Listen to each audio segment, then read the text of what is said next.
ये 50 है पार्ट 2 के अंदर फरहान स्कूल की बैक साइड वाली गली में है। 72 गज का लीज वाइलेज की KDA से नाम भी हो जाएगा। गैस बिजली के मीटर लगे हुए हैं।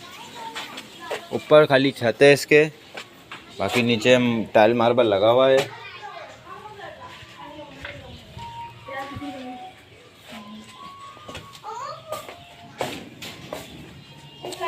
एक कमरा ये वाला है, इसके अंदर टाइल बीम पे बना हुआ है। ये किचन है। एक कमरा ये सामने है, बड़ा कमरा ही है।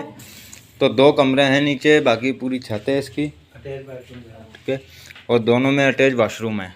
इस वाले कमरे में भी फॉर सीलिंग का काम हुआ हुआ है इसके अंदर, इस वाले कमरे में भी और उस वाले कमरे में भी। गली चौड़ी है, KDA से नाम हो जाएगा। ये वेस्ट ओपन है फरहान स्कूल।